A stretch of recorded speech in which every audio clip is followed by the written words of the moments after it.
ابن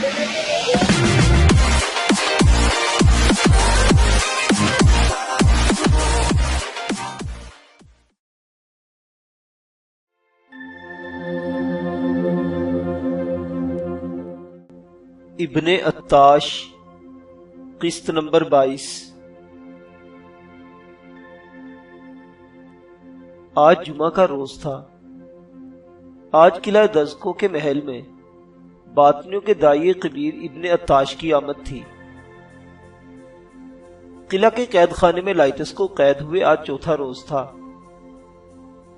کل یکشنبہ کے روز لائتس باطنیوں کے خفیہ قافلے کے ہمراہ قلعہ الموت بھیجا جانے والا تھا۔ یہ سب باتیں اسے قید خانے کے داروغہ نے بتائی تھی۔ ان 3 راتوں میں لائتس نے قلعہ دزکو کا چپا چپا دیکھ لیا تھا۔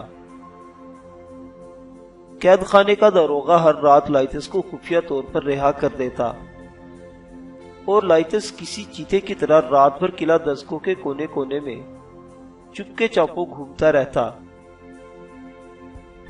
اسے کہیں بھی نعیم بن سفیان دکھائی نہ دیا تھا، نہ ہی اسے نعیم بن سفیان کی کوئی خبر مل سکی تھی۔ ایک رات کو اس نے بے خوفی اور بہادری کی انتہا ہی کر دی تھی۔ اس نے قید خانے کے داروغہ کی مدد سے فدائیوں جیسا حلیہ اختیار کر لیا تھا، اور جب وہ آدھی رات کے وقت قید خانے سے نکلا تو سیدھا قلعے میں موجود قلعے کے نائب سربراہ رفیق اکبر تک جا پہنچا۔ رفیق اکبر اسے دیکھتے ہی ہڑبڑا کر اٹھ بیٹھا اور انتہائی بے تاثر لہجے میں بولا، نشانی دکھاؤ۔ لائتس نے فوراً اپنے لباس سے ایک خنجر نکالا جس کے دستے پر قیمتی جڑاؤ یاقوت تھے، اور 2 دھاری خنجر کے سرخ دستے کی وجہ سے خوب چمک رہا تھا۔ ساتھ ہی لائتس نے اپنی بائیں آستین ہٹا کر اپنی کلائی رفیق اکبر کو دکھائی، جہاں سرخ رنگ کا ایک ریشمی رومال بندھا ہوا تھا۔ فدائی کی پوری نشانیاں دیکھتے ہی قلعے کے نائب سربراہ رفیق اکبر نے فوراً کہا، ٹھیک ہے، بتاؤ کس کام سے آئے ہو۔ رفیق اکبر لائتس کو ایک ماہر فدائی سمجھ رہا تھا، اور لائتس نے بھی داروغہ قید خانہ کی بتائی ہوئی ہر بات پر عمل کیا تھا۔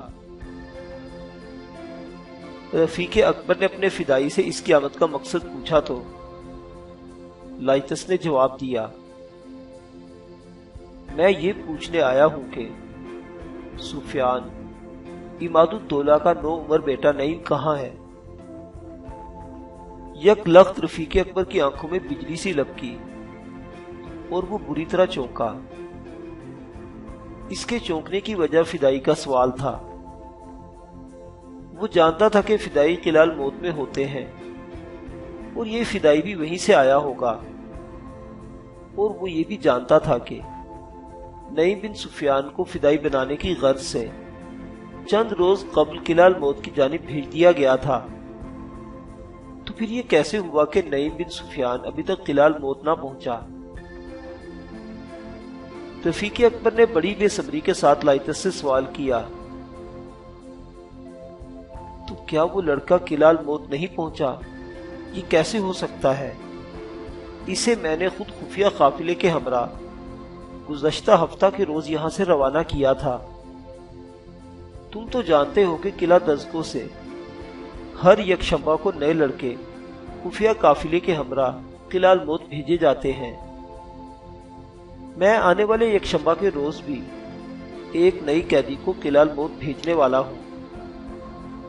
لائتس سمجھ گیا کہ رفیق اکبر اسی کی بات کر رہا ہے۔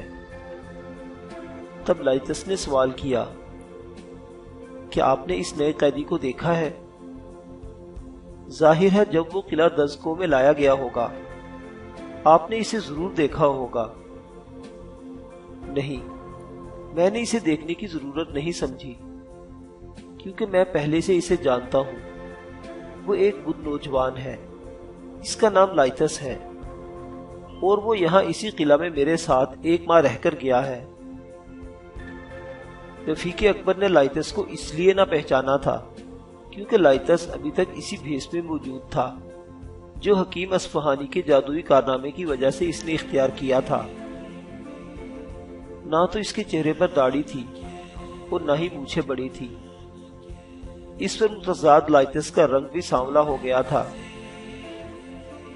بدقسمتی سے پہلے روز سے اب تک قلعہ دزکو کا سربراہ رفیق اکبر لائتس کو دیکھنے کے لیے نہ آیا تھا۔ وہ یہی سوچ کر نہ آیا تھا کہ لائتس کو تو اس نے پہلے ہی دیکھ رکھا ہے۔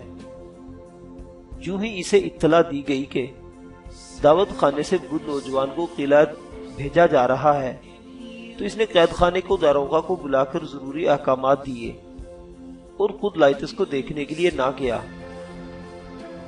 یہیں سے اس کی بدقسمتی کا آغاز ہوا، اور اب اپنے فدائی سے یہ جان کر کے پچھلے یک شنبہ کی کھیپ یعنی نعیم بن سفیان اور چند دیگر نوجوان شیخ الجبل کے پاس نہیں پہنچے، اس کے ہاتھوں کے طوطے اڑ گئے۔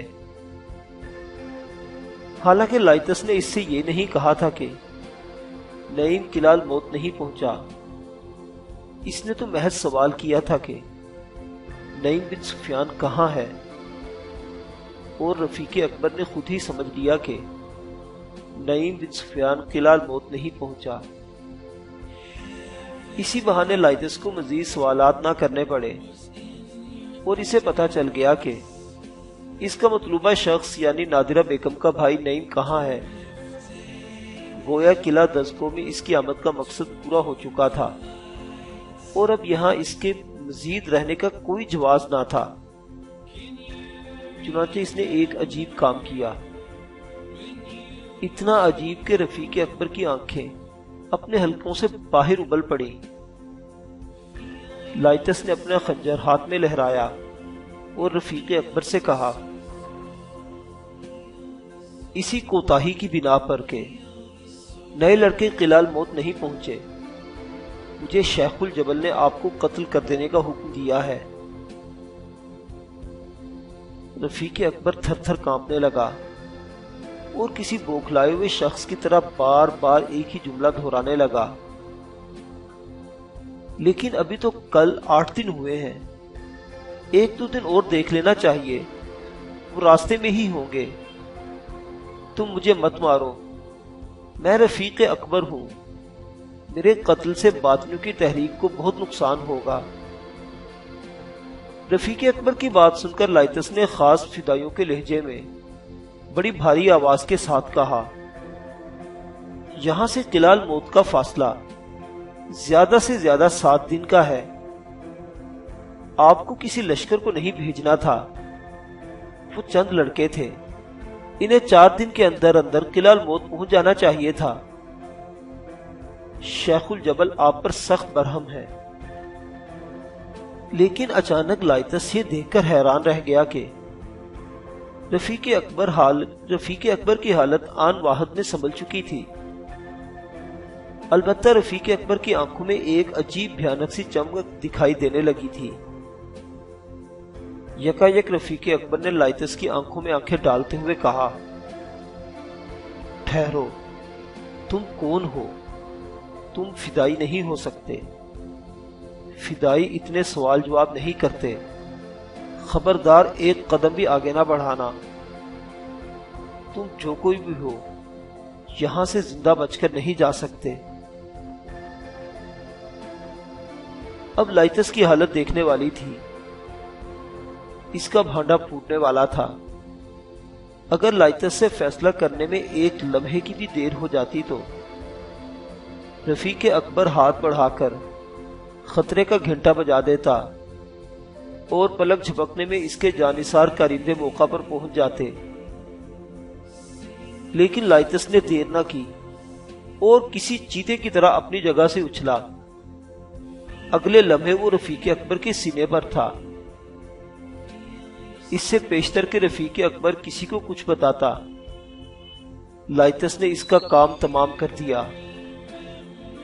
رفیق اکبر کا قتل کر کے لائتس نے فدائیوں کو مخصوص خنجر رفیق اکبر کی گردن ہی میں پیوست چھوڑ دیا۔ یہ اس بات کی علامت تھی کہ رفیق اکبر کا قتل کسی فدائی نے کیا ہے۔ لائتس خود تبتی چیتے کی طرح چھپتا چھپاتا، چھلانگے بھرتا اپنے قید خانے تک آ پہنچا۔ ادھیڑ عمر داروغہ اسی کی جگہ قید خانے میں قیدی بن کر بیٹھا اس کا انتظار کر رہا تھا۔ لائتس نے داروغہ سے کہا، میں نے رفیق اکبر کا قتل کر دیا ہے اور خنجر اس کی گردن میں پیوست چھوڑ دیا ہے، لیکن میں یہاں سے فرار نہیں ہونا چاہتا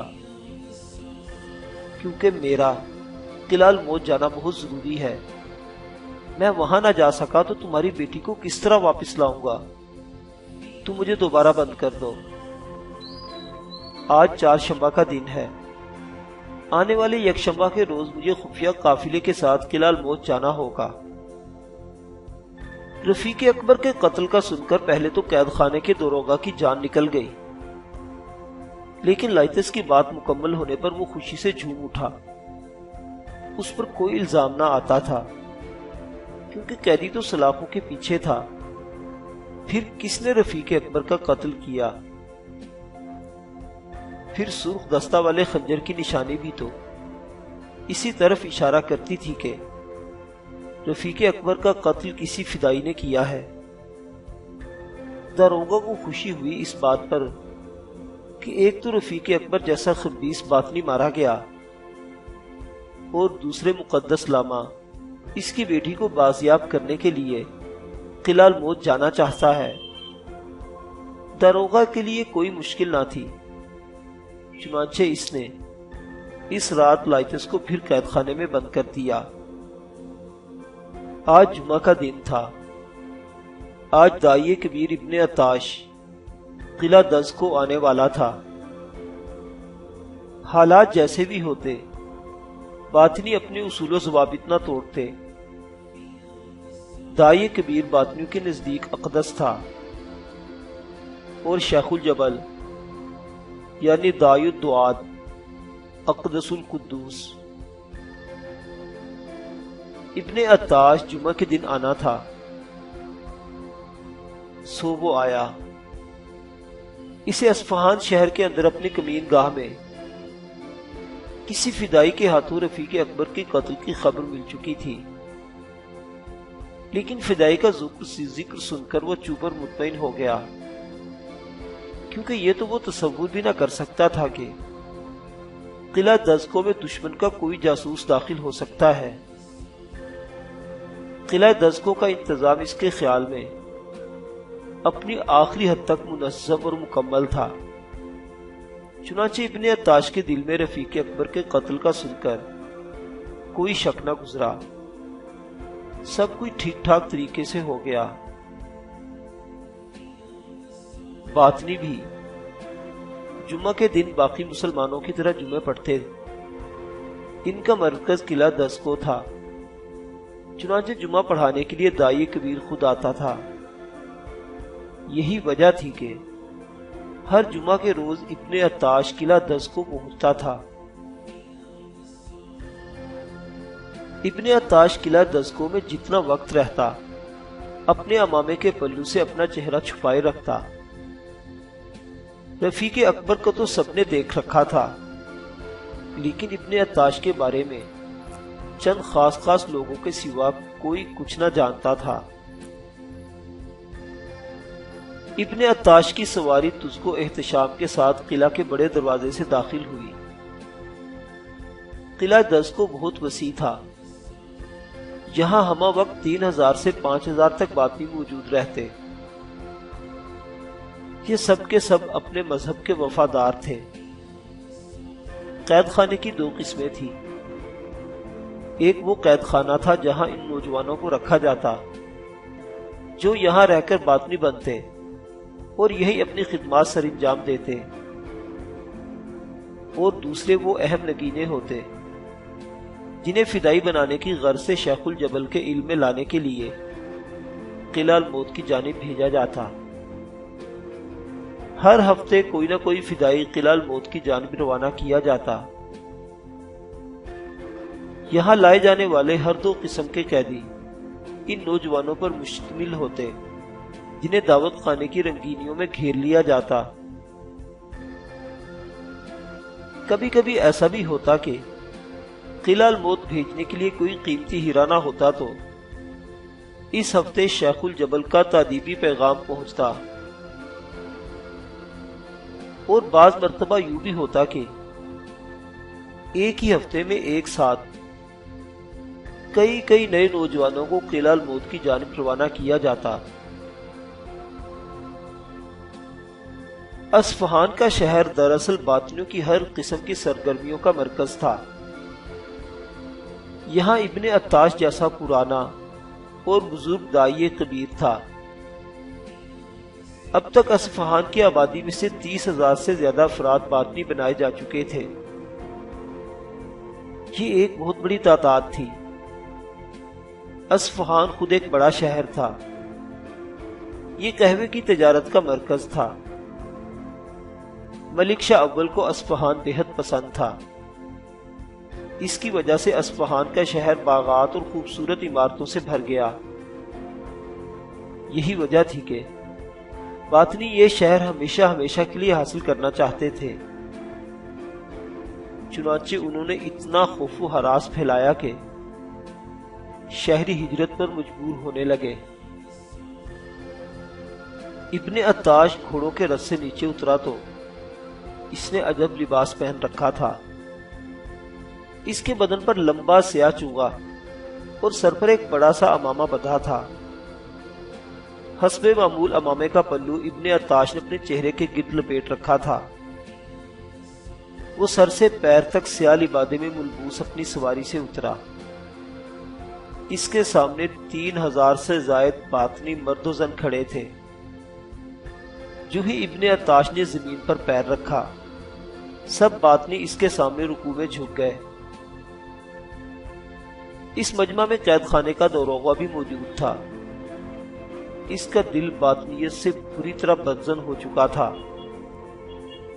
ابن عطاش پر نظر پڑتے ہی اس کا خون کھول اٹھا۔ اس کا جی چاہا کہ آگے بڑھ کر اس شیطان کا گلا دبوچ لے جس نے اس کی پھولوں جیسی معصوم بیٹی کو زبردستی قلعہ الموت کی داسی بنا کر باپ سے جدا کر دیا تھا۔ لیکن وہ خون کے گھونٹ پی کر رہ گیا۔ وہ ایک کمزور شخص تھا۔ وہ ابن عطاش پر حملہ کرنے کی جرأت نہ کر سکتا تھا۔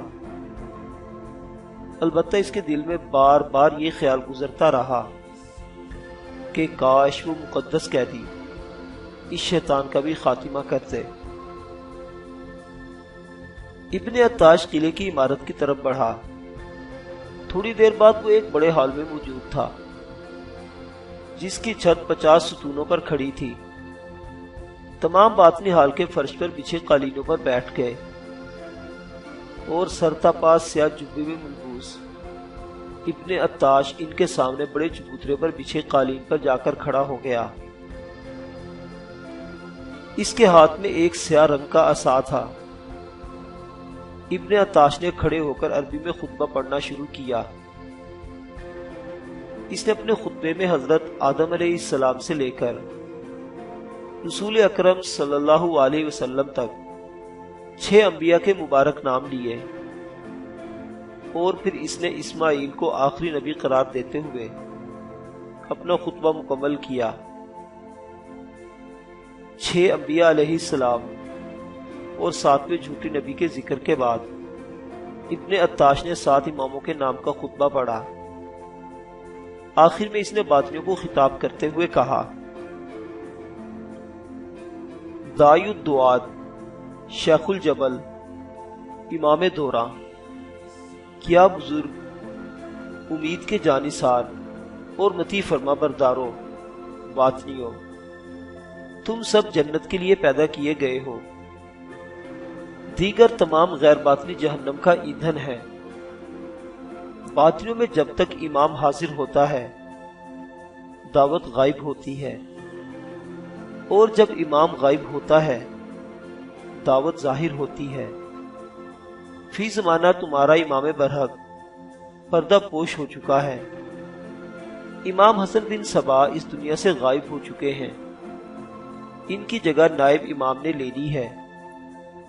یہی وجہ ہے کہ ہم نے دعوت خانہ قائم کر کے دعوت کو غیر غاطنیوں پر ظاہر کر دیا۔ تم سب افضل ہو، تمہاری اولادیں افضل ہیں، تم امام زمان کی دوبارہ آمد تک دنیا و آخرت میں ممتاز رہو گے۔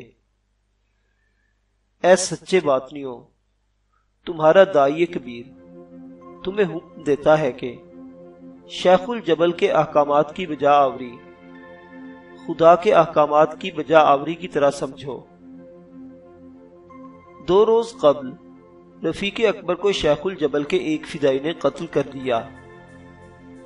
یقیناً شیخ الجبل نے جو کچھ کیا ہر سچا باطنی اس پر آمین کہتا ہے۔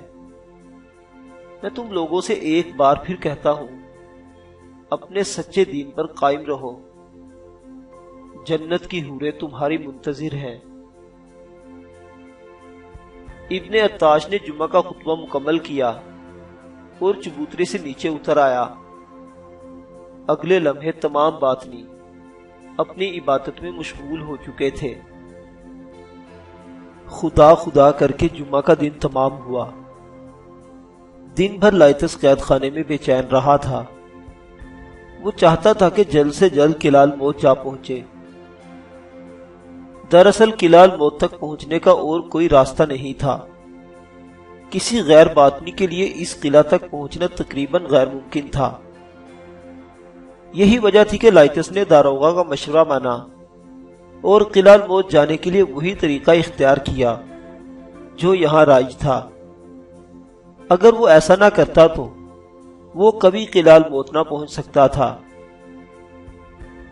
داروغہ کو اعتماد میں لینے کے بعد لائتس کو یہ پریشانی بھی نہ رہی تھی کہ باطنی اسے خفیہ طور پر حشیش پلا دیں گے،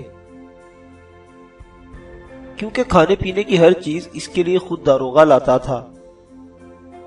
داروغہ نے اسے بتایا تھا کہ کل یکشنبہ کی صبح جب اسے کلال موت کی طرف روانہ کیا جائے گا تو اسے نشہ آور مشروب پلا کر سلا دیا جائے گا، اور جب اس کی آنکھ کھلے گی تو وہ خود کو کلال موت میں پائے گا۔ داروغہ سے یہ سن کر لائتس نے جھٹ سے پوچھا، وہ مشروب مجھے کون پلائے گا؟ میں ہی پلاؤں گا، میں اب ابن عطاش کا بااعتماد ساتھی ہوں، میں ہی ہر ہفتے 9 وارد باطنیوں کو کلال موت بھیجنے سے پہلے نشہ آور مشروب پیش کرتا ہوں۔ تو کیا تم مجھے وہ سچ مچ مشروب پلاؤ گے؟ لائتس نے حیرت سے پوچھا۔ تو داروغہ نے سنجیدہ لہجے میں جواب دیا، مشروب تو میں تمہیں پلاؤں گا، لیکن تم فکر مت کرو، اس میں نشہ نہیں ہوگا۔ اگلی صبح لائتس کے رونگٹے اس وقت کھڑے ہو گئے جب اس نے داروغہ زندان کے ہمراہ نقاب پوش ابن عطاش کو آتے دیکھا۔ ابن عطاش کی عقب میں چند مسلح باطنی چلے آ رہے تھے۔ یہ لوگ لائتس کی سلاخوں کے نزدیک آئے تو ابن عطاش نے گھورتی ہوئی نگاہوں سے لائتس کی جانب دیکھا اور کہا، مجھے امید ہے کہ تم سرکشی نہیں کرو گے، کلال موت میں تمہیں زندگی کی ہر سچی خوشی ملے گی۔ تمہیں شیخ الجبل نے خصوصی طور پر بلوایا ہے، یہ تمہارے لیے فخر اور سربلندی کی بات ہے۔ لائتس نے جان بوجھ کر کوئی ایسی بات نہ کی جسے سن کر ابن عطاش بھڑک اٹھتا۔ تب ابن عطاش نے ان غلاموں کو اشارہ کیا جو ایک طرف کھڑے ابن عطاش کے حکم کا انتظار کر رہے تھے۔ ایک غلام کے ہاتھ میں تشتری تھی جس میں خوش رنگ مشروب کا جام رکھا تھا۔ غلام نے جام آگے بڑھ کر ابن عطاش کے سامنے پیش کیا۔ ابن عطاش نے وہ جام اپنے ہاتھوں میں تھاما اور سلاخوں کی جانب بڑھا۔ یوں لگتا تھا جیسے وہ جام اپنے ہاتھوں سے لائتس کی خدمت میں پیش کرنا چاہتا ہے۔ سب لوگ خاموش تھے۔ ابن عطاش سلاخوں کے بالکل نزدیک پہنچ آیا۔ وہ اپنے ہاتھ میں جام لینے کے لیے لائتس کے سامنے آ کر ٹھہر گیا۔ لائتس منتظر تھا کہ وہ مشروب کا جام آگے بڑھائے، کیونکہ وہ جان چکا تھا کہ یہ وہی مشروب ہے جو اسے قلعہ الموت کی جانبی روانگی سے پہلے نوباردوں کو پلایا جاتا ہے۔ لیکن ٹھیک اسی لمحے فضا میں ابن عطاش کا اتنا زوردار قہقہا گونجا کہ وہاں موجود سب لوگ دہل گئے۔ اب سیاہ جبے میں ملبوس ابن عطاش اپنے پیروں پر گھوما اور اس کا رخ قید خانے کے ادھیڑ عمر داروغہ کی جانب ہو گیا۔ اس نے داروغہ کو پکارا، ابو عمیر، یہاں آؤ، میرے نزدیک۔